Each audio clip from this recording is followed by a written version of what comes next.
pinakilala natin yung ministry natin sa ngayong bata pa lang kayo at magpatuloy kayo, Karen, John and James, at hindi nyo alam, blessing kayo sa ibang kabataan sa church. Unang-una kasi yung ano ninyo, yung talent nyo, yung gift nyo from God, talagang hindi makakailang gift. Kasi maraming frustrated pianist na ako dyan. Hindi talaga ako matuto. At mayroong nag-aaral at hindi talaga matuto. Kaya hindi natin makakaila na yan ay gift from the Lord. At kay John yung violin, tsaka yung kay Karen yung pagkanta niya, no? So pagpatuloy po natin yan. Of course, dahil sa parents din, na-encourage sila. So again, maraming salamat po. Tonight, ang lesson natin ay patungkol saan?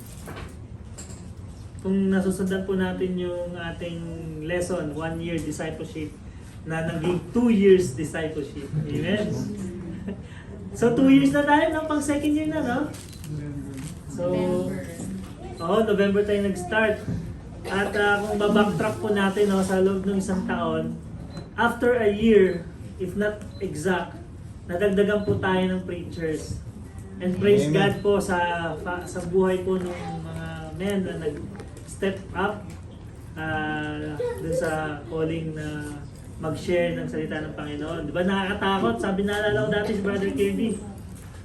Hindi niya daw kaya magsalita eh. Pipi daw siya eh.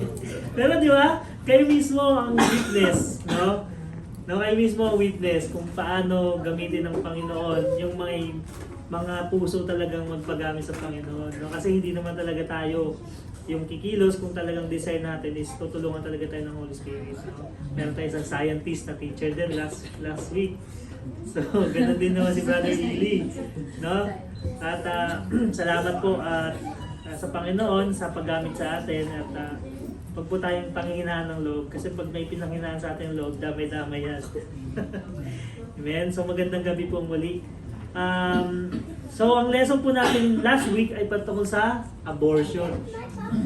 Ngayon, itong pag-uusapan po natin ngayong gabi ay mayroon ding kinalaman sa buhay. Life.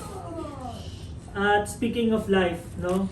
Kapag tanto-tanto ko lang, hindi naman kanina lang, at again pinaalala sa akin ng Panginoon kayo ng umaga, kung gaano ka-importante ang buhay. Ang buhay pwedeng mawala ng isang iglap. Isang pitik lang talaga. Kung hindi dahil sa grace ng Panginoon, wala ako dito ngayong gabi. Ito po nakikita niyo mga gasgas na to. Yan. Kanina, dahil usual, nag-bike ako sa Friday bago pumasok. I-share ko lang bago mag-start. It was just a normal kaso. Nagkita pa nga kami ni Pastor Alex dun sa Junior. Uy, Pastor! Mark! Kami sa akin. It was a normal ride.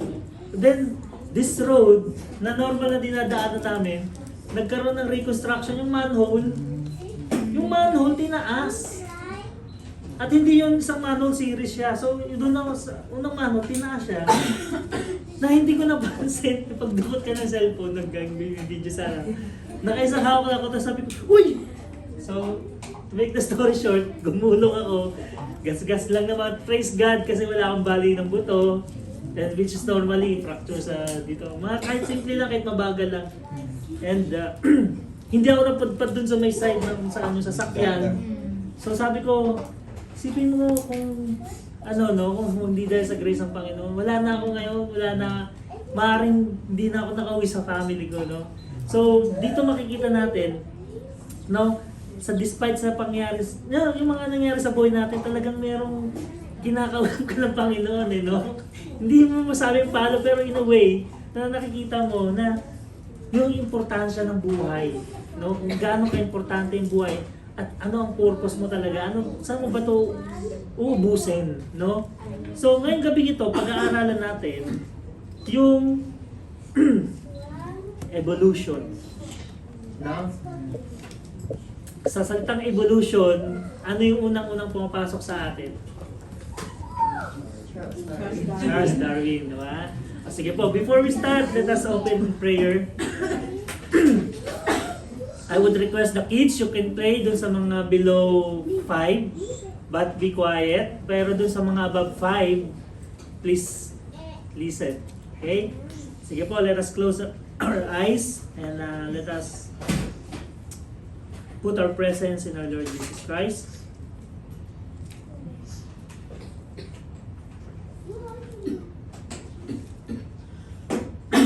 Let's pray. Our Heavenly Father, Lord, maraming salamat, Panginoon, sa gabing ito, Panginoon. Muli ay dinala niyo po kami sa gawain through this home Bible study, O Lord. It is indeed a privilege, O Lord, na makasama at mag-imparto po ng inyong gawain.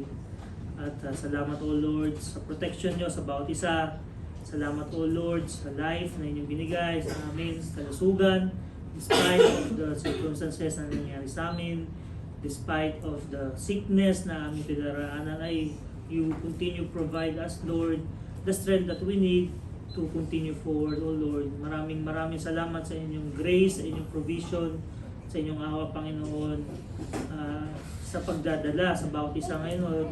Despite sa mga excuses na maaari namin gawin, ay Panginoon, nandito kami, at ang desire ng puso namin ay matuto, Panginoon, at lumago, Panginoon, sa aming spiritual na kaalaman at makalapit lalo sa inyong Panginoon. At patuloy nga po, Panginoon, na magawa ang inyong will sa aming buhay na naayon sa inyong kagustuhan, hindi po sa naayon sa kagustuhan ng kamunduhan, Panginoon. Lord, patawarin niyo kami, Panginoon, sa mga pagkakasala namin, sa mga naiisip, mga nasasabi, mga nagagawa, Panginoon, na hindi naging kalugod-lugod sa inyo.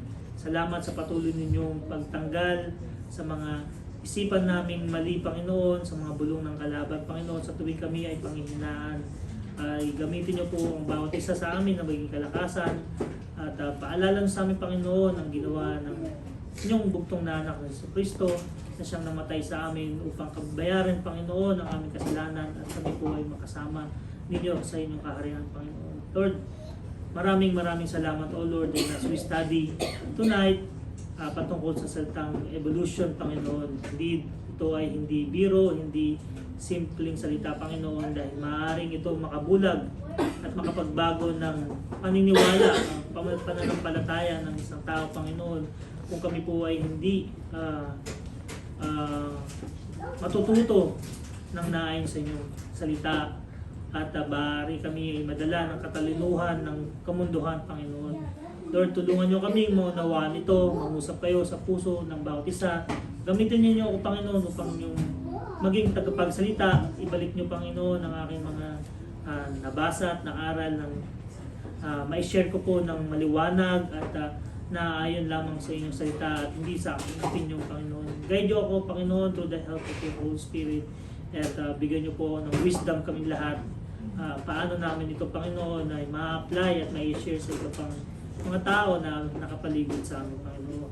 We pray, O Lord, sa kaligid na ito na wala po na nadadala ng maling doktrinang ito, Panginoon. We remember also the Bible study na nangyari sa bawat lugar, sa Sharjah, sa Nada, sa DIP. Thank you, Lord, sa mga preachers na inyong ginagamit. Thank you, Lord, sa aming pastor na inyong ginagamit na kung saan, Panginoon, ay patuloy ninyong ginagamit sa bawat isa upang kami ay alagaan spiritual dito po sa local church na inyong tinatala sa amin. We pray for our pastor and family. Patuloy niyo po silang protektahan, bigyan ng provision, Panginoon, na kanilang kakailanganin as they do, O Lord, the ministry that you entrusted to them.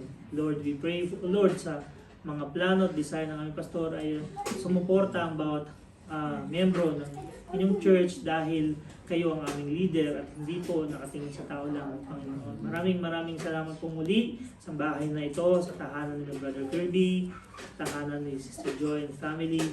Patuloy niyong bless ang kanilang buhay sa pagpapagamit ng tahanan at sa mga nag-share po ng pagkain, Panginoon, kayo po magbalik ng mga blessings na sinishare nila sa bawat naghandog ng pagkain ito, Panginoon. At muli po, Panginoon, samahan niyo kami ngayong gabing ito.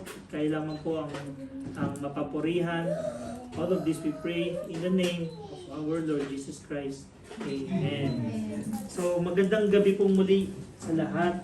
As mentioned, ang ating pag-aaralan ay patungkol sa evolution. No? Ito yung sikat na Darwinism. No? Sino si Darwin? Si Charles Darwin, no? Ano nga ba ito? Ang doctrine ng evolution ay itinuturo po throughout the world today. No, kung hindi man natin ito narinig sa school, malamang narinig natin to sa social media or sa preach ng someone else. But are you aware that the doctrine of evolution is being taught in the universities? No, kayo ba mismo ay na-experience ninyo na itinuro yung evolution sa klase nyo? Ako hindi ko maalala, pero parang naalala ko nung elementary ako na dinaanan siya, no? Imagine that. Kung paano, elementary. Oh. Pero even sa university, sa colleges, imagine natin, papadala natin yung mga anak natin sa mga magagandang, actually yung magagandang university yung tinatarget ng mga professor na to. At imagine mo, dinadala natin yung anak natin doon, nagbabayad tayo ng napakamahal para lang turuan. No? Para lang turuan ng maling doktrina. Kaya napaka-importante po sa ating bilang isang parent and kids na maunawaan nyo yung evolution. Kung ito ba ay tama o hindi. Kung merong magtuturo sa inyo, pakinggan nyo na lang for the sake of passing the exam, maybe sagutin nyo, but don't treat it as fact. Okay? So the doctrine of evolution is a process witnessed in a living entities wherein gradual changes are observed in characteristics of species over generations attributed to the process of natural selection. Iisa lang po ito sa short description at ng evolution, no? Na may mga ano pa to, pero in a short word, ang evolution daw ay gradual changes, no? As observed. So naoobserbahan. So titingnan po natin ito as we study, no? Ito po ay ginawa or pinublish ni Dr. no, so-called Dr. Charles Darwin. Sino si Charles Darwin? But remember, before we go anywhere, the point of this lesson, okay, before you take photo, kasi mamaya, pag ito lang ang pinicturean nyo, uy! Yung Charles na ito nagtuturo ng evolution. Okay, take the picture of this. Okay, the point of this lesson is that the Bible believer must reject evolution.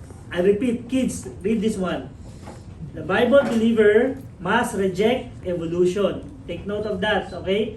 Because the Bible and the evolution are totally opposed. Okay, please take note of that. Ngayon, just a short background. Si Charles Darwin ay isang English naturalist, geologist, and biologist. Ano yung naturalist? Any idea? Anyone who studies natural world, ito yung short definition niya. Naturalists make observations of the relationship between organisms and their environments, no? As well as how those relationships change over time. So imagine, ino-observe daw nila yon. I wonder how, no? Geology, geologist. Ano ba yan, geology? Kids, nasa geology na ba kayo? Wala pa. The study of science that deals with Earth's physical structure and substance. It's geology. Yeah. It's history and the process that act on it. So, ano lang to, review lang sa atin tong mga graduate na. No? Ang inaaral ko to, dumudugo yung ano ko. Kakabisaduhin ko sana para magmukha ako matalino eh, no? Biology, ano yung biology? Biology is a study of ganun tayo, no? Ano? Ha? Okay. Clear. Study of living organisms. Ito ay divided into many fields. Okay? That cover there, what? Morphology. Ano yung morphology? Ano yung morphology? Sample of morphology. Yes. They're morphing like yung butterfly. Diba? From larva, it become whatever it is, no? Whatever it is from, diba? It become a butterfly. So that's morphology. So branch of biology that deals with the form of living organism. Physiology. Again, in-explain lang natin yung ano yan, biology. Ang brand ng biology, may morphology, physiology, study of what? Physiology. So, kailangan ko pumunta ng physiology mamaya. Physiology. Yeah. Kailangan mo pumunta kasi may pilay ako. You study of human body works. So, anatomy. Oh, may nanonood nito, Grey's Anatomy. Ano yung anatomy? Study of? Yun, there is structure or a structure of plant or animal. Tapos, behavior, origin, and distribution, and so on. So yun, short ano lang, para may idea lang tayo, ano yung pinaglalaban na itong mga evolution na to, no? Mga evolutionist na to. So, ito yung mga ginagamit nila, no? At makikita natin sa ating next slide, it talks about ano ba talaga yung totoo? Ano ba talaga yung, no? Saan ka ba dyan? Galing ka ba sa unggoy? Galing ka talaga, ginawa ka talaga ng Panginoon, no? No? Here we see two claims, creation versus evolution. No? Sino gusto maging unggoy? Yung nanay, tatay, yung... Diba? But wag kayo. Nung nanonood ako nung debate patungkol sa evolution, kung wala kang alam sa Biblia, maniniwala ka eh. Masisway ka eh. Kahit na may alam ka sa Biblia, masisway ka sa sobrang kagalingan nilang mag-explain. Very scientific. So, dito makikita natin, ano ba yung tama? How do we prove? Question. How do we prove someone else's claim if it's true or false? If it's true or not? In general, sige lang po, ano lang, sagot lang, walang mali, walang tama. Paano mo mapuprove yung kiniklaim ng kaibigan mo or someone kung totoo o hindi? In real life, kunyari, evidence, one word, evidence, okay, ano pa? Verify is a process, pero paano? Through evidence? Very good. Galing ng mga estudyante ko. Through historical. So, dito muna tayo po sa dalawa. Because, history tells us, no? Example, di ba? Kung si Jose Rizal ay pinanganak sa Mindanao. Oh, maniniwala ba kayo yung claim ko? Mali. Bakit? Kasi alam nyo, yung history na si Jose Rizal ay pinanganak sa Laguna. O ano man kung saan mo sa Laguna. Di ba? Tama? Kalamba ba? O, di ba? Kasi that's the history. And you can prove that through history. Tama po ba? Nasusundan niya yung logic. So kaya, kung kailangan, kung paano makiklaim, paano mapoprove ang isang claim is through history and through evidence. So, evidence. Lahat sa gamit ng evidence. Pag may trial sa court. Di ba? Parehas, pag wala kang idea, sino ang nagsasabi sa dalawang ito? No? But through evidence, you can tell who's telling right or wrong. And so on. So, remember, may mga taong tinatawag na agnostic, may tinatawag na atheist. Anong pagkakaiba ng dalawa? Naririnig nyo lagi yung word na yan, agnostic. Agnostic po yung wala silang panindig, wala silang religion, wala. Okay. Tapos atheist po, hindi sila naniniwala sa Diyos. Yun. So yun. Agnostic is hindi sila naniniwala sa na may Diyos, di rin sila basta gitna lang sila pero hindi sila naniniwala. Yun. Agnostic, ewan ko, ganun na sila. Pero yung atheist, pinaglalaban nila na wala talagang Diyos. But for you to become an atheist, you have to prove that there is no really God. You cannot just say, I don't believe God, and then you cannot support it. Otherwise, you're just agnostic. Nasusundan niyo po? So, ito po yung mga word na dapat nating maintindihan. No? Ayan, umikot pa sila. Okay, sa ating first point sa ating lesson, The early chapters of Genesis are literal history. Remember, how can we prove if someone claims is true? Through history.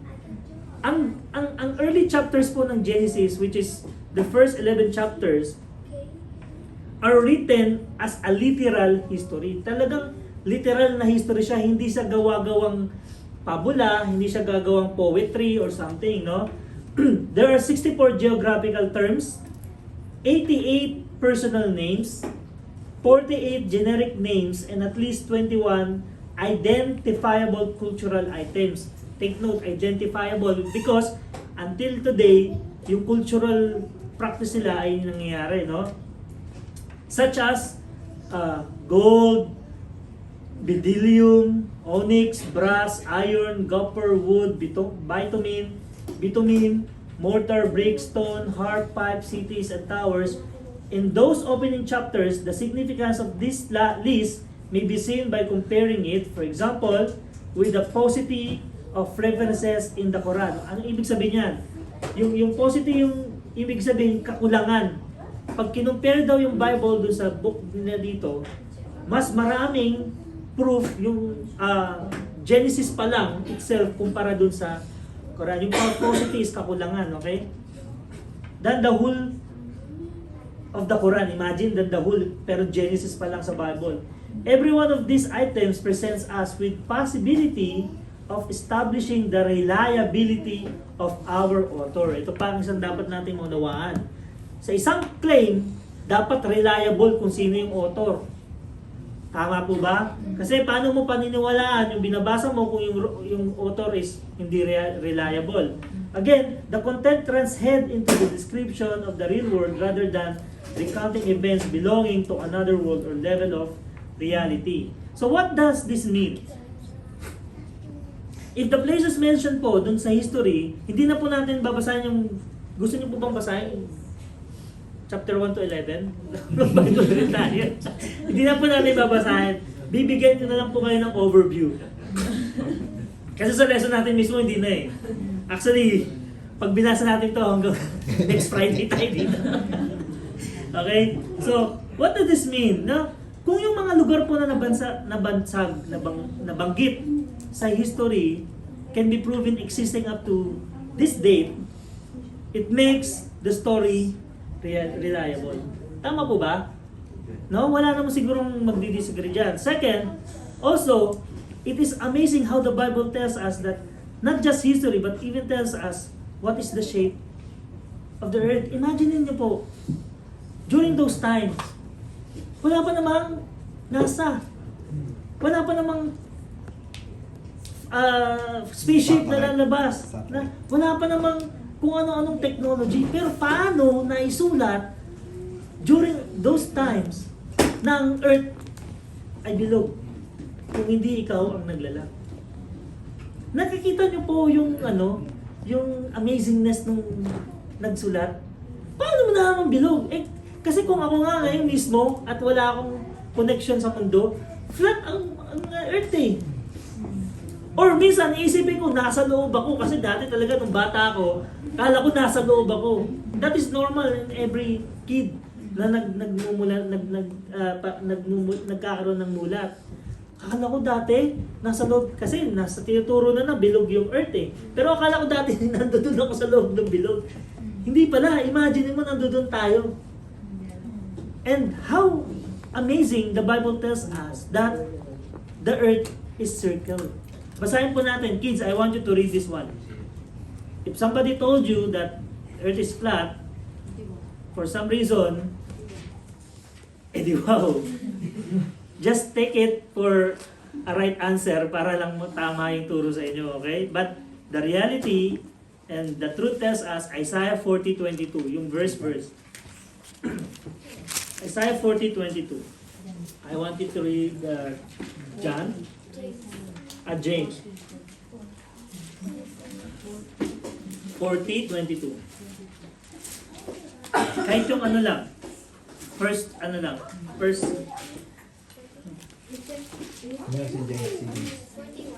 40 to 20, 40:22. It is he that sitteth upon the circle of the earth, Mm. Now first, God stretched out the heavens and the earth, and set them up to go in. Amen. So dito maliwanag naman, no, hindi na natin kailangan i-elaborate pa. Circle of the earth. Hindi siya sinabing flat, rectangular, square, triangular, no? Circle of the earth. So, gaano to ka-amazing na malaman nila during those times? No? Now, let's go back po dun sa Genesis 10. What does the history says that we can prove today? Ito pong mapa na to, para lang po mabigyan tayo ng overview dun po sa nabanggit sa Genesis 10, no? Theologically speaking po, Genesis 10 implies the unity of the human race. Since all nations, whether friend or foe, are regarded as one blood relations, all descendants of Noah and ultimately Adam. The list also represents the fulfillment of God's command in Noah's flood story po, yung nabanggit sa Genesis 9:19. There is nothing reliable comparable to the table of nations. Ito pong tawag na to na nakikita niyo yung picture is table of nations, no? Na nabanggit sa Genesis chapter 10. Anywhere else in the Hebrew Bible. Why? It presents itself a genealogy of Noah's 3 sons. Sino yung 3 sons? Shem, Ham, and Japheth. Dito po makikita natin from the east is Elam, no? Which is what? Iran. Ang galing. Ay, nakasulat pala doon. Okay? On the west, it is Tarshish, which is now the Spain. And south, which is now East Africa and Yemen, which is Sheba. And on the north, which is now Ukraine, it's from Ashkenaz, the Syrians, and so on. So again, ito po ay overview lang kasi masyadong mahaba. Pag binasa po natin yung 10 genealogy po ito nung tatlong magkakapatid. And bigat. Naalala nyo, binasa natin yan doon sa natin. Heavy. Kasi bigat. Puro ganon. So, again, yung mga lugar na nabanggit po doon ay saktong-sakto po sa geographical settings ng ating mundo ngayon. So, to help us understand po, yung pag binasa po natin yung Book of Genesis, okay? I know some of you already go through here. Yung Genesis po talks about Genesis 1:1 to 3 talks about what? The creation. Yung Genesis 2:4 to 26, chapter 2 to 4:26 is the account of heavens and the earth. 5:1 to 6:8 is account of Adam, the account of Noah, the account of Shem, Ham, and Japheth. Account of Shem, which is the chosen one, no? Tapos sa part 2, history of God's people naman siya. It talks about Terah, which is Abraham. Account of Ishmael, which is the not chosen. Alam niyo po to, si Ishmael, ito po yung dito, yung kung saan nagmula yung M, okay? Ancestral neto. So, siya po yung anak ni kay dun sa katulong. Dun sa katulong, di ba? Kasi hindi sila magkaanak ni Anyway, alam na po natin yung story niya. The account of Isaac is again the chosen. The account of Esau, not chosen, yung pumatay. The account of Esau, inulit. The account of Jacob, chosen. Kung nakikita po natin, no? Not chosen, repeated chosen. So the account of Jacob is what? Is the Israel, no? Ito po yung chapter 37 to 56. Anyway, ito lang po yung overview para siguro pagka pinicture nyo, mag-go through po natin as history kasi nga ang Genesis is a literal history po. Hindi po siya gawa-gawang kwento lamang. At ito ay madedetect po natin to even sa census nga nung kanya-kanyang bansa, no? So ito po ay proven. Okay, kaya po tayo po bilang isang Kristiyano ay naniniwala na ang Bible ay literal na history.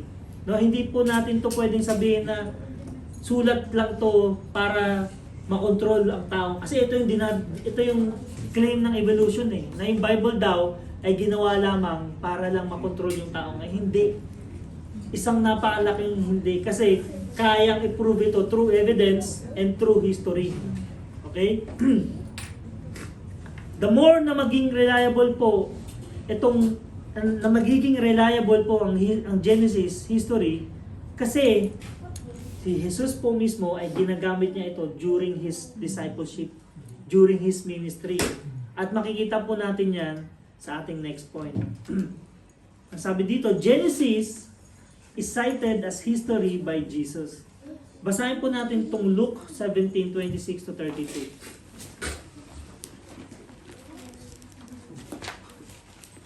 Luke 17. 26 to 32.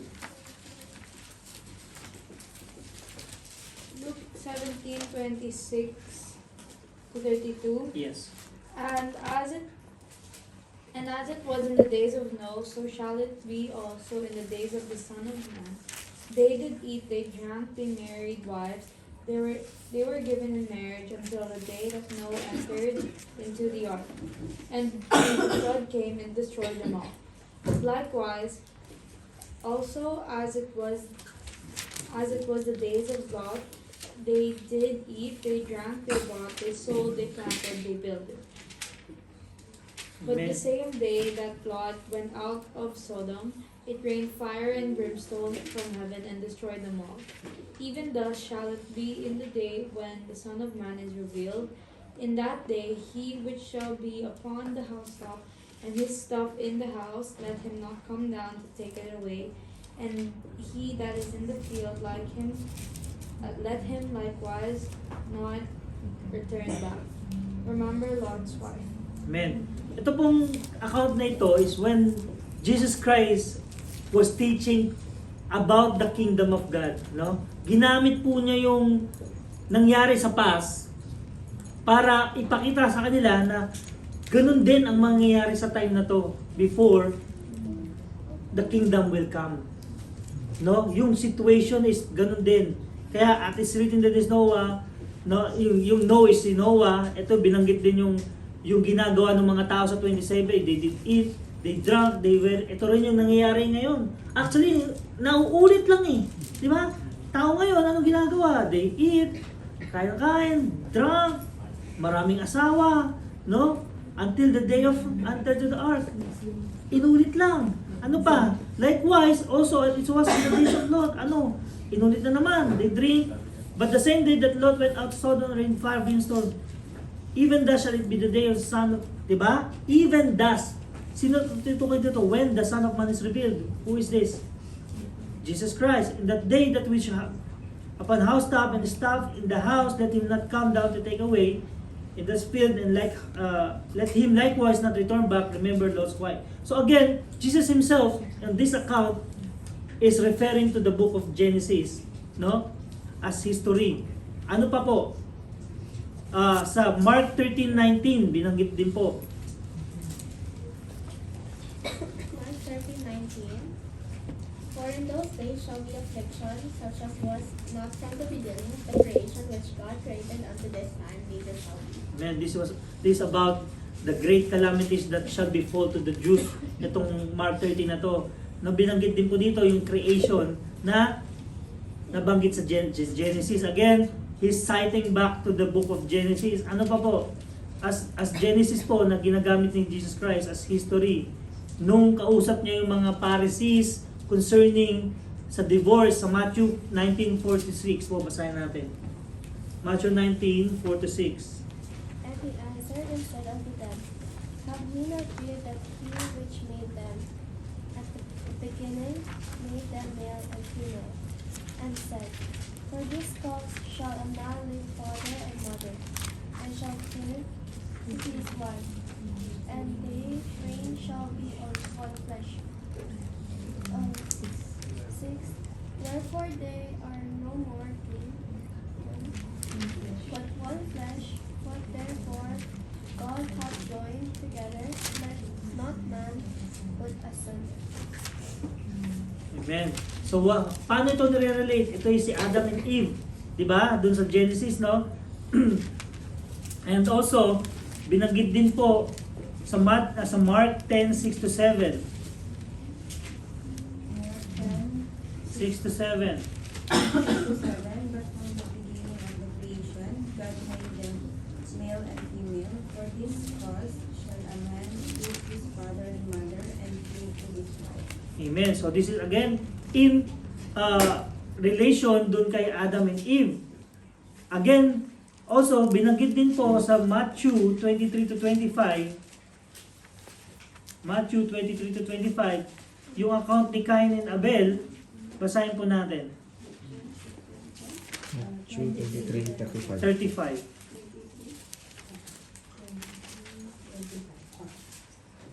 That upon you may become all the righteous blood shed upon the earth, from the blood of righteous Abel unto the blood of Zacarias. Zacharias and of Abdias. Amen. Still between the evil and the other. Amen. So again, from the blood of righteous Abel. Saan ito nabanggit? Doon po rin sa Genesis. So ito, binabanggit ito ni Jesus Christ, pero ito ay reference doon sa book of Genesis. So nasusundan po ba? Ito rin nung nire-rebuke po rin niya yung Pharisees, scribes and lawyer, ni-reference din po niya yung from the book of Genesis. Basahin po natin yung Luke 11:50 to 51. Luke 11:50 to 51, that the blood of all the prophets which was shed from the foundation of the world may be required of this generation. For the blood of Abel, Abel. and to the blood of Zacharias, which is between the altar and the temple. Verily I say unto you, it shall be required of this generation. Papansin niyo po kung paano ginagamit ni Jesus Christ yung history during His time. So, it just proved na yung history ng Genesis, kasi may naniniwala na so-called Christian na yung Old Testament daw is invalid. Pero they call themselves Christian. Pero hindi. The fact na ginagamit ni Jesus Christ as reference yung Old Testament, it is connected. It is part of the Bible. Kaya hindi pwedeng i-deny. Kaya nga po Genesis is as history by Jesus. So ganun din naman yung Genesis na history ginagamit din ng mga discipleship ay ng mga disciples. Kung yung history si Jesus himself ay nire-reference niya, the more yung disciples po, di ba may 8? 8 ba? Pito sa disciples except James, dun sa mga account nila, is nire-reference nila yung history ng Genesis. Ito po yung next slide natin. Basahin po natin tong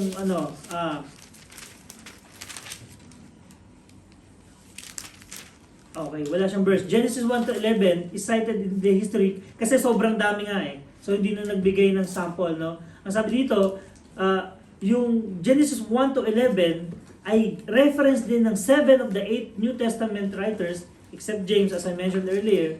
Altogether, the first 11 chapters of Genesis are quoted from and referred to 100 times. So, kung go through po natin yung mga account nila, 100 times po ni-refer yung Genesis. And is always treated as history in the New Testament. So nasusundan po natin na even the disciples used Genesis as the history. So also again, Genesis 1 to 3 forms the historical foundation of the gospel of Jesus Christ. Napaka-importante po na itong malaman natin na pag binanggit natin sa salitang historical foundation, it means very important.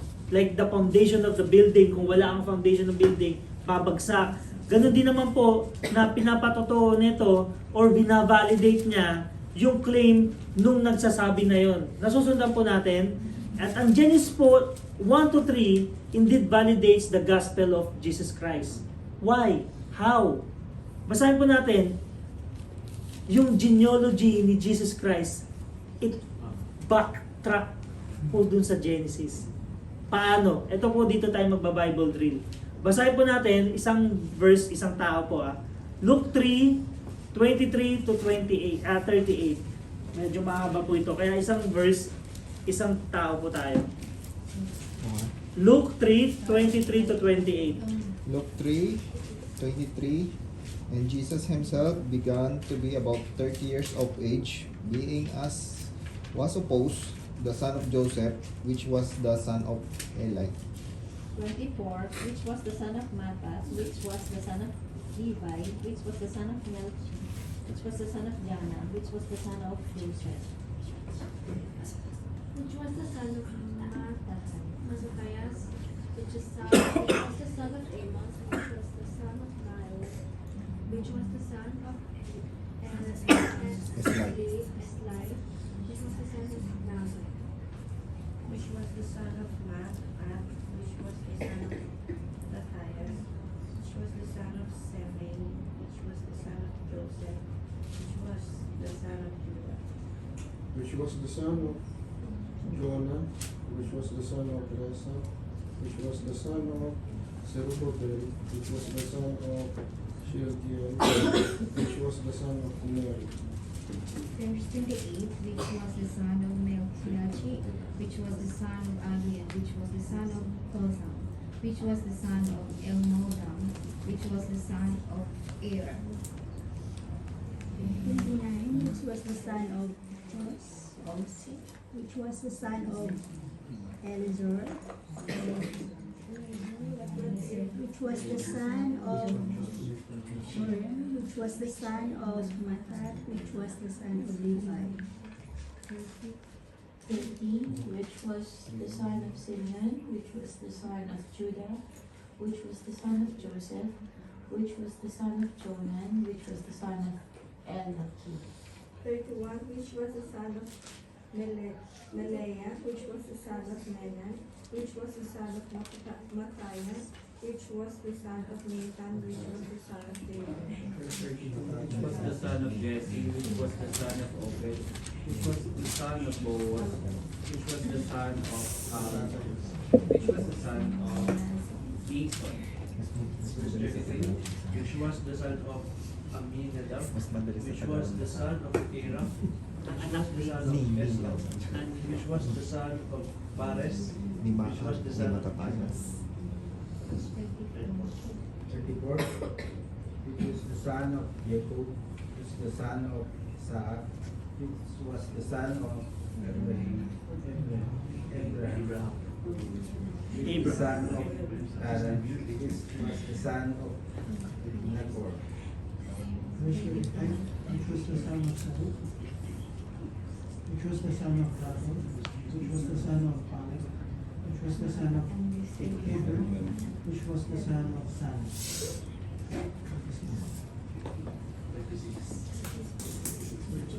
James. James. Which was the son of Gad, which was the son of Sam, which was the son of Noe.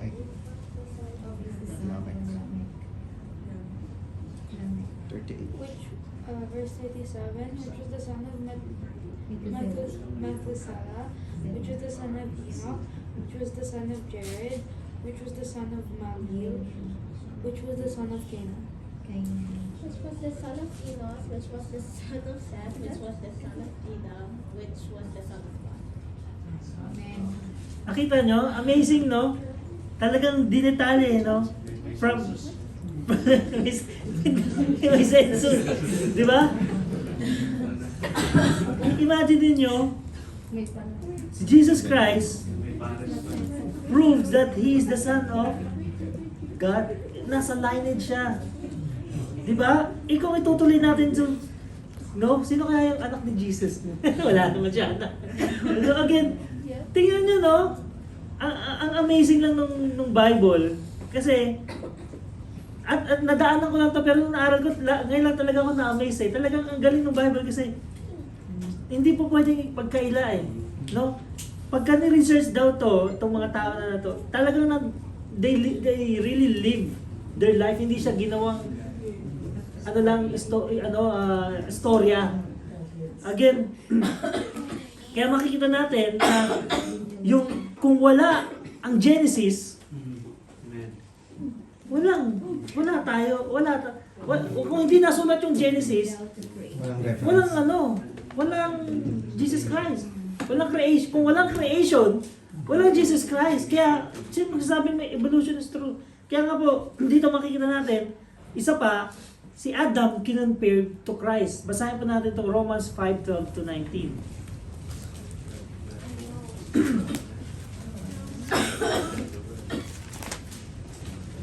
Five.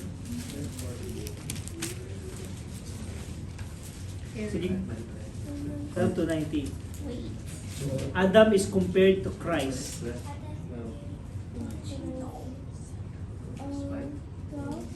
Wherefore, as by one man sin entered into the world, and death by sin, and so death passed upon all men, for that all have sinned. 13. For until the law sin was in the world, but sin is not imputed when there is no law. 14. Nevertheless, death reigned from Adam to Moses, even over them that had not sinned after the similitude of Adam's transgression, who is the figure of him but was to come. 15. But not as the offense, so also is the free gift. For it through the offense of one many beaten. Much more, the grace of God and the gift by grace, which is by one man, Jesus Christ, hath abounded unto many. 16. And not as it was by one that sinned, so is the gift, for the judgment was by one to condemnation, but the free gift is of many offenses unto justification. 17. For if by one man's offense death reigned by one, much more they will receive abundance of grace and of the gift of righteousness shall reign in life by one, Jesus Christ. 18. Therefore, as by one offense of one judgment came upon all men to condemnation, even so by the righteousness of one the free gift came upon all men unto justification of life. 19. For as by one man's obedience many were made sinners, so by the obedience of one shall many be made righteous. Amen. So how can you see yung paano kinimpare si Adam sa kay si Christ? Sino yung nag-disobedience? For one man's disobedience was Adam. And so by the obedience of one, which is Jesus Christ. No? Doon po sa kabuuan niya, yun po yung paano niya, laman na si Adam and Christ is being compared. No? Ano pa po? The gospel is required because of the fall of human race in Adam, no? Sa Romans 5:12 I read, wherefore as one man sin entered into the world, and death by sin, and so death passed upon all to men, for all have that sins. Ito po yung verse na lagi na natin naririnig. So, ito lang po yung ilan sa mga historical foundation na foundation ng gospel na nagpapatatag lamang po sa ating faith, no?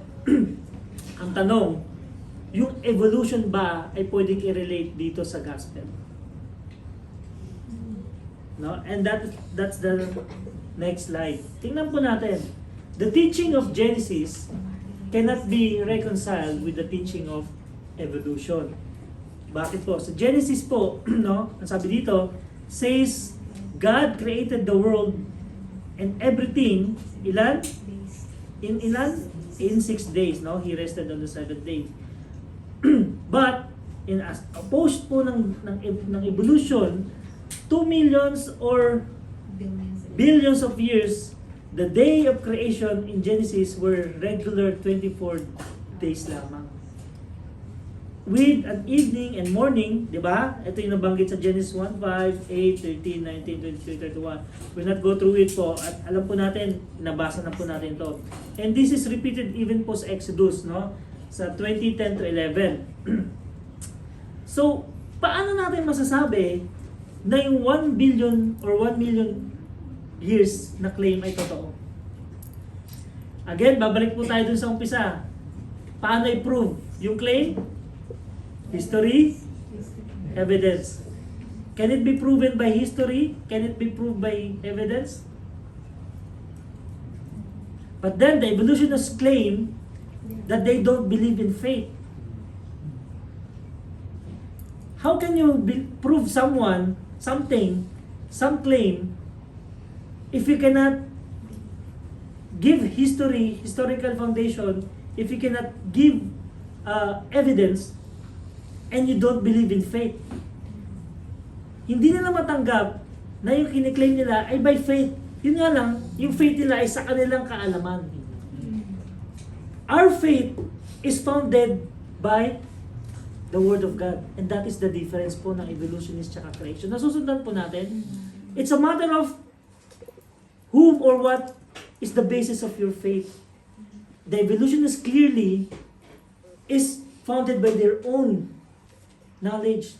Faith by their own knowledge. Kasi, what is their basis? Did someone live 1 billion years ago? I hope. I did. No? No? Ano, compared to, did someone live after the creation of God? Ano mas kapani-paniwala? Di ba? Also, sa point B po natin, evolution claim that we are, no, ano sabi dito? Genesis says everything was made, reproduced after its kind. Okay? The statement after their kind is found 9 times in Genesis chapter 1. Ito po yun. In their kind, di ba? Hindi naman inisa-isa ng Panginoon yung mga hayop eh.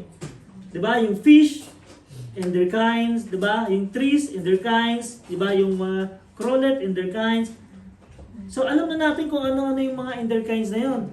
Ngayon, evolution, ang claim nila, sabi dito, this is precisely what we observe in the world, no? At current time. Okay? Dogs reproduce dogs. Did you see a dog reproduce cat? They are interbreeding, but it will be dog between dog. Na Shih Tzu into a canine. I don't know. It's possible. But it's possible between the same family. But it can never be dog and cat. Imagine dog and cat with one head. No, wala pa pong nakagawa na kahit na anong ginagawa ng scientist na pag-study ng DNA, kuha nito, kuha dyan. No? Wala pa po. At ito po yung na-observe natin, ano pa? Yung spiders reproduce spiders. Ang sabi dito, birds reproduce birds. No? Peanuts reproduce peanuts. Yung peanuts hindi nagiging apple. No, hindi naman yung banana hindi rin nagiging kung ano-ano. So, and various kinds of dogs can be interbreed. Ito binabanggit natin kanina. But the dog cannot interbreed with a cat. Imagine that. This is what the Bible teaches us. And this is what we can observe everywhere in nature. Remember, science is a structured system that can be observed, experiment. Di po ba? So, how can we say na evolution is true if we cannot observe? It's absurd. Di ba? Ano pa po? Never naman po siya naging law kasi even up to now, never naman po. Oh, hindi siya law, pero pinupush siya sa education. No? Na nagpo-pollute dun sa isip ng mga bata. Again, it teaches that the fish evolved into amphibian and the amphibian into reptile and the reptile into the bird. Ito po yung tinuturo ng evolution. Kaya nga po, papayag po ba tayo na tayo ay galing sa unggoy? Ikaw na lang, di ba?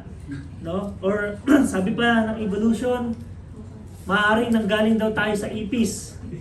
Ang sabi ng unggoy, yung aso daw, dati daw ay bato na naging naging aso, naging werewolf. Basta may pinapakinggan ko yung debate eh. No? Yung dolphin daw dati ay naglalakad. Ito yung claim. At na-prove, kaya daw niyang i-prove by evidence. Kasi may nakita daw siyang, may nakuha daw siya ng mga fossils. Tapos yung fossils na yun, pinagdikit-dikit nila at nakita nila na mukhang dolphin pero may paa. O di, naging na nila ngayon. Paano nila? Sabi ko, paano ba nilang pinoprove na yung fossils na yun ay tama? May tinatawag na carbon dating. Okay? Yung carbon dating daw is, di ba, kumakain tayo ng halaman, which is, yung halaman is nagtitake ng carbon dioxide. May tinatawag silang number doon, CO12. Pag kinain CO12, ewan ko kung ano yung specific number, ganun din naman yung hayop, kinakain din natin. Ngayon, pagkakuha niya, CO2, pag pinasa na, kinain natin yung hayop, pagdating sa tao, ano na siya, CO14, parang ganyan. So meron silang calculation, hanggang kain ng kain, hanggang pag yung huling kumain, kumukunti na. So doon mo mababasa yung kung gaano nakatagal, kung gaano na so ganun po yung ano niya, in general principle kung paano sila mag-identify na itong batong ito ay 1 billion years na, kina-carbon dating daw nila. Pero meron nag-study at na approve dun sa isang court na mali yung reading ng ano nila, hindi matching. Kasi parang may nag-try na magbigay ng bato lang, kinarbon dating nila. Pero yung bato is ano lang, alam nung kumuha is from dito ko lang kinuha kahapon, parang gano'n lang, last week lang. Tapos sabi nila, itong batong ito, ano ba? Kalokohan. So again, ito po yung ano, kaya nga po, ito, nilagay ko dito yung science no? At sabi dito, science is the systematic, okay? Systematic study of structure and behavior of the physical and natural world through observation, experimentation, and testing theories against evidence. Yan. Kaya nga po dito, masasabi natin, they use science to prove it. Yung evolutionist science yung ginagamit nila, pero hindi. Without creation, there is no science. I repeat, without creation, there is no science. But science can prove the creation is true. Remember that, kasi ginagamit nila lagi yung science, pero hindi nila alam without this creation, wala namang mag-exist na science, no? Kasi bakit? Nobody can observe the evolution claim. Carbon dating, hindi. Ang sabangot kanina, no? Kaya nga po kung ako lang, I'd rather believe in the Bible. Bakit? Kasi logically speaking, we all know yung mga witness that creation has to be created by someone. And we witness this. Hindi naman pwedeng mag-exist yung isang something na walang creator. Meron nga doon sa debate nila, who made God? Who made God? Alam mo sagot nung master, alam ko napanood niyo na to eh. You have the wrong interpretation.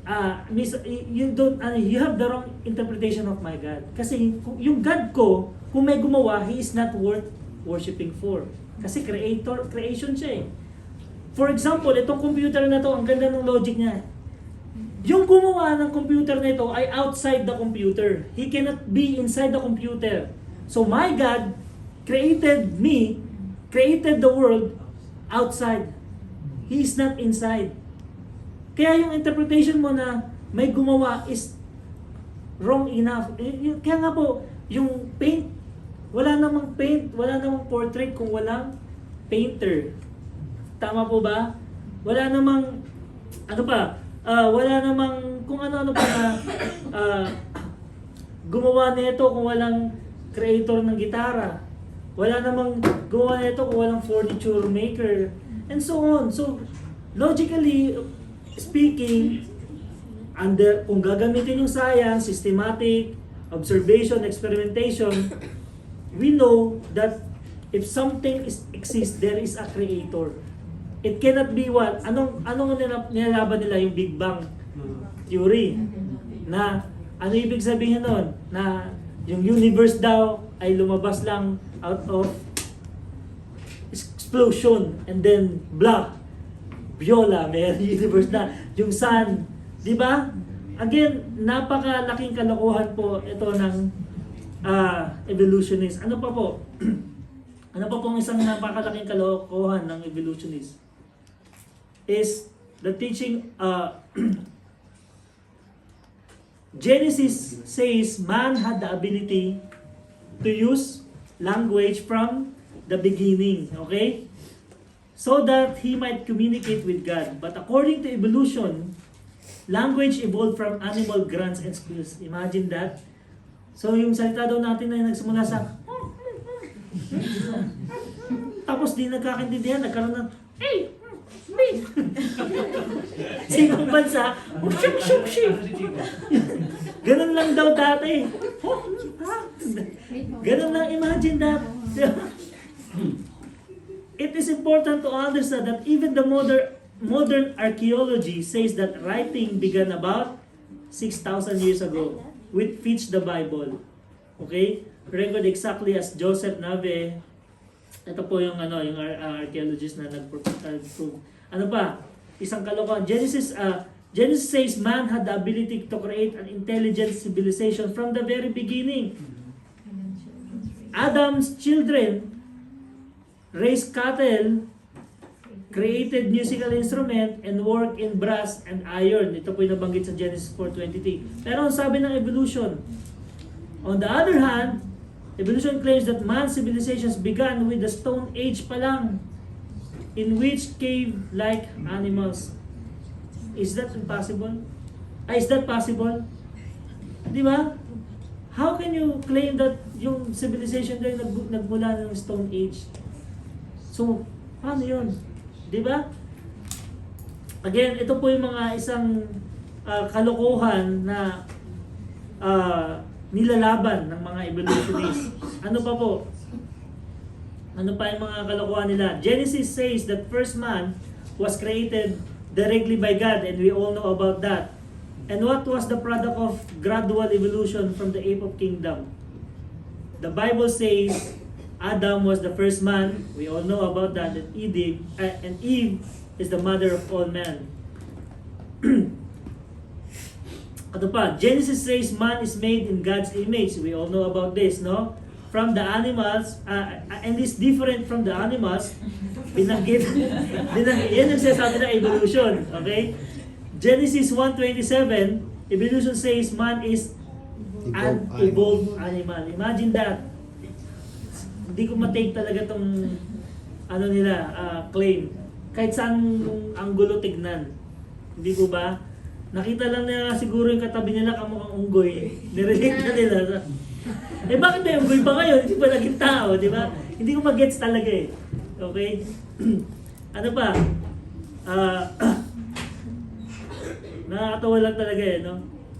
Ang sabi pa ng evolutionist, living matter can arise from a non-living matter. How is this possible? No, alam natin na life can only produce life. No? Meron na bang non-living things na naging living things? Ba parang napaka-imposible. I think we did not observe it. Now, kung tayo po ay hindi rooted sa gospel, hindi rooted sa salita ng Panginoon, at dahil sa katalinuhan ng mga ito kung gaano mag-explain, madadala po tayo. Kaya nga po, napaka-importante po na tayo ay rooted sa salita ng Panginoon. Kasi otherwise, kung tayo ay mababaw sa ating faith, maaari talaga. Kasi yung isa doon sa evolutionist, sabi niya, Christian daw siya.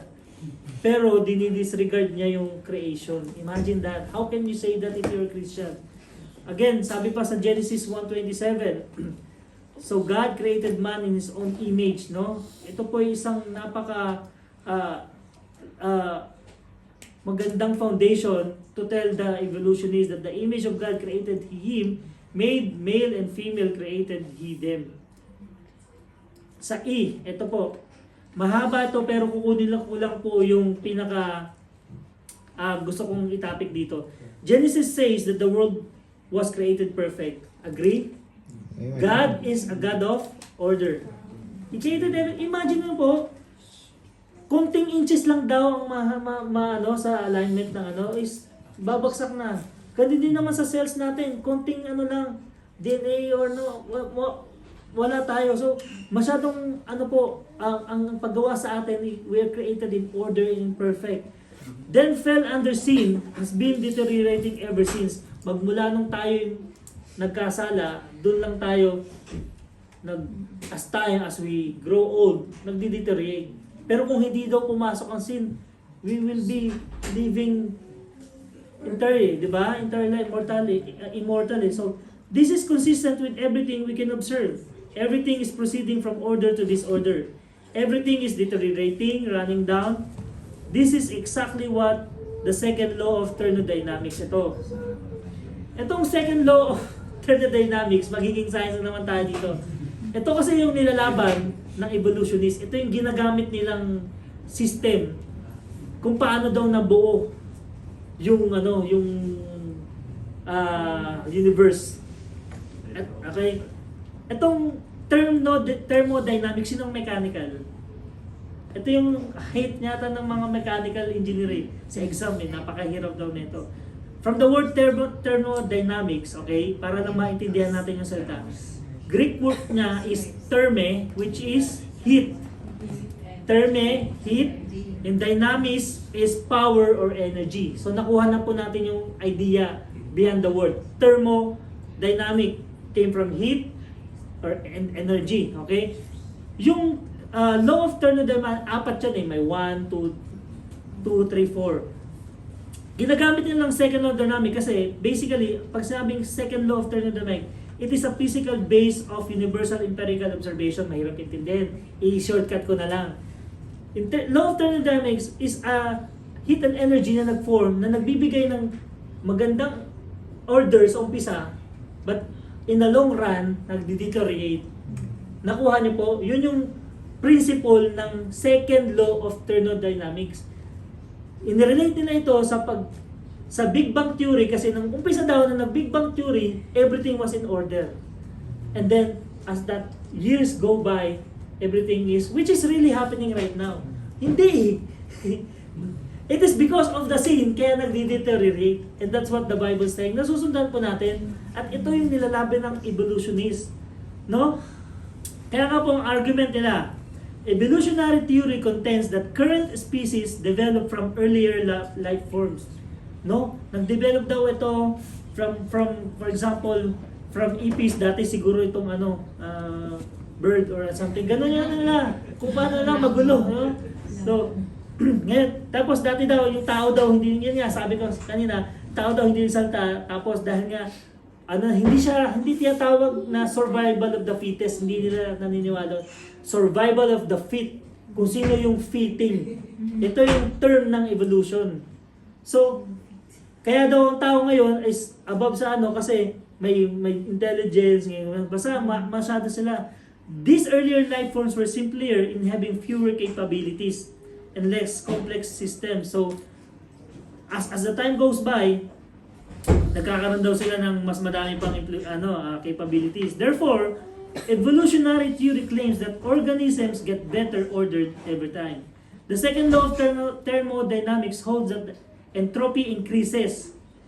These systems over time become more disordered. Ito na yun, yung second law of dynamics, yung sasabi ko na maganda, and as the time goes by, nagiging disordered sila. Therefore, hear this.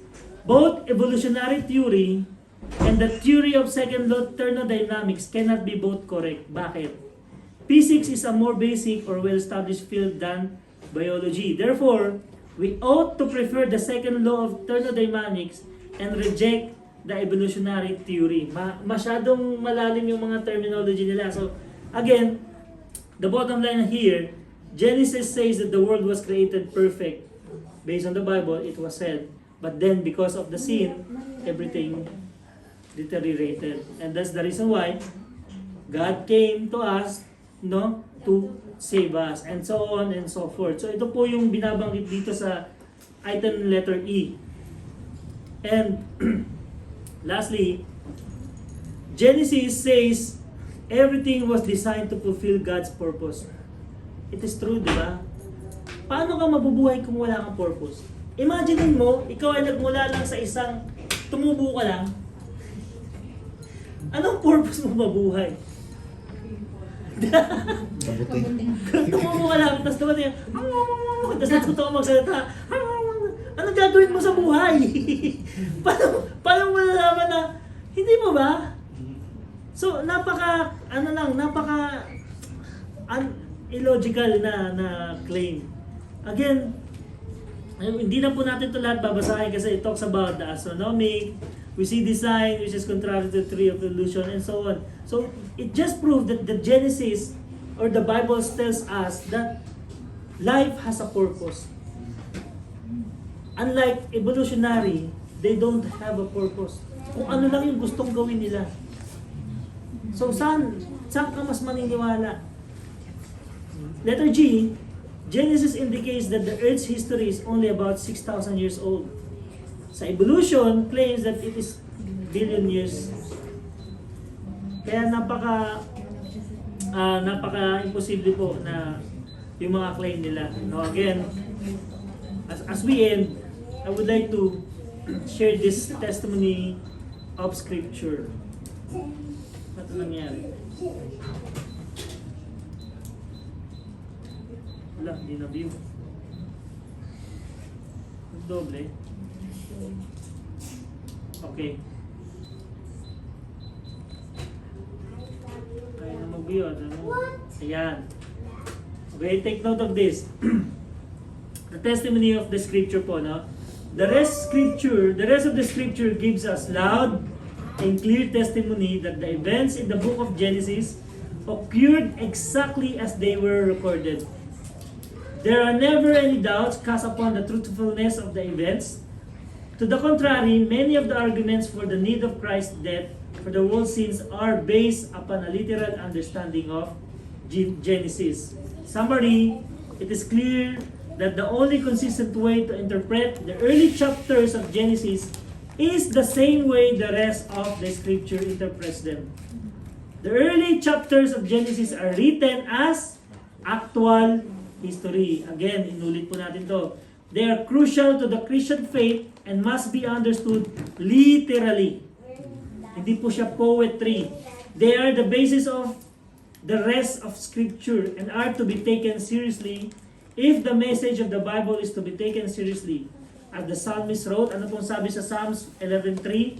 If the foundations are destroyed, what can the righteous do? Ito po ang ginagawa ng evolution. Sinisira po nila yung very foundation ng ating faith, which is the creation. Imagine you believing in evolution. How can you say that you believe in Jesus Christ but don't believe in the creation? Kaya nga foundation talaga. Pag sinabi ng foundation, sinisira po nila muna yung mga kabataan. Unang-una, sa school nila dadalhin hanggang masway sila at itong mga kabataan na to ay madala nila hanggang paglaki, naging pasaway na sila sa kanilang magulang. Kaya nga ang tanong, whom will you give your faith into? Na wala yung give, okay? That's the question. Whom will you give your faith into? Pwede kang may faith sa sarili mo or pwede kang may faith, di ba? The choice is ours. Kaya nga po, that ends our Bible study for tonight. At alam ko naman po na wala namang evolution na sa atin. But then again, pinag-aaralan natin ito just in case merong mga matatalinong tao na magsasalita sa atin na talagang, diba? Walang basa-basa mabibigay yung explanation. Talagang mahuhulog tayo kung hindi natin alam tong lesson na to. So magandang gabi po sa lahat and I hope meron po tayo natutunan sa topic natin. May katanungan po ba? Huwag niyo tanongin ng mga definition. What is science? Yeah. Okay, wala na katanungan. Maglang math tsaka science ha. Wala na po ba? Oo. Napag-aaral mo ba yan? Yun no? So, sa science po talaga, diskarte lang sa akin yan. Pati math. Diskarte lang. Sino mga nag-diskarte lang nung knowledge? Nagagamit nyo ba ngayon? Anyway, sige po. I have table of elements. Table of elements yung nakakabisado. It's written in the table eh. It's written in the table. Sige po, let us close in prayer. Let's pray. Our Heavenly Father, Lord, maraming salamat po, Panginoon, sa aming napag-aralan ngayong gabi ito patungkol po sa creation and evolution, Panginoon. Lord, salamat o Lord sa mga references, salamat o Lord sa Bible na ibinigay sa amin, Panginoon, kung saan kami po ay naniniwala na ang evolution ay isang maling katuruan, Panginoon. Ang dasal po namin, Panginoon, ay i-guide niyo po kami, lalo-lalo na po ang mga kabataan na maaaring makarinig at maturuan po ng lesson na ito na magiging dahilan kung sila po ay bakit lalayo sa iyo, Panginoon. Lord, maawa po kayo, Panginoon, sa mga tao na naniniwala nito, Panginoon, lalo na po sa mga nagtuturo. Ibukas niyo po ang kanilang mga isipan, mangusap po kayo sa kanila. Alam po namin na walang imposible, Panginoon, na ma-realize sila na ang kanilang pinaniniwalaan ay ang kanilang sariling kaalaman lang, Panginoon. We pray, O Lord, na magamit kami, Panginoon, na may share ang inyong salita sa kanila at maliwanagan po sila sa tulong po ng inyong banal na Espiritu, Panginoon. Lord, we pray na wala pong isa sa amin na masway ng maling doktrina, Lord. May it be in other doctrines, O Lord, na naway ang aming pinangahawakan ay turo nila lamang po, Panginoon. And alam po namin na ito ay hindi magiging realidad kung kami po mismo ay hindi mag-aaral. Kung kami po mismo ay hindi a-attend ng mga worship service, kung saan ay pinipreach ang inyong salita, Panginoon. Lord, we pray for the pastors, for the preachers over the world, Panginoon, na tunay nga po ay ituro lamang ang totoo, manatili sa katotohanan, Panginoon, at huwag po madala ng kung anumang mga bagay na maaaring magbali ng inyong salita, Panginoon.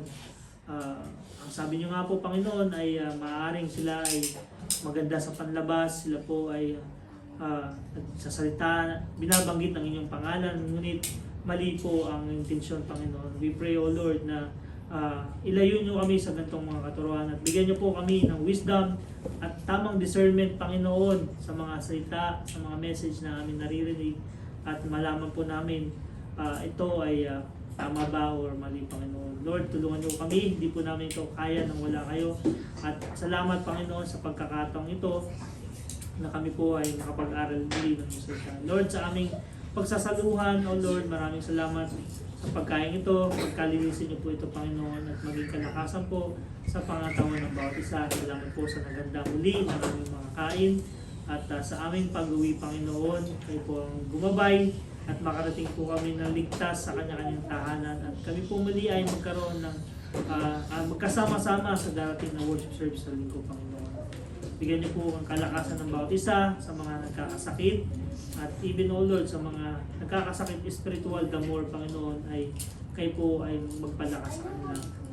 We remember all our brethren na hindi na rin po namin nakikita sa aming gawain, Panginoon. Kayo po kumausap sa kanila at magbalik ng lakas, O Lord, upang sila ay makasama po sa gawain. Lord, patawarin niyo po muli kami sa aming pagkukulang at salamat sa paulit-ulit na inyong awa na binibigay sa amin. All of this, O Lord, we pray in the name of our Lord Jesus Christ. Amen.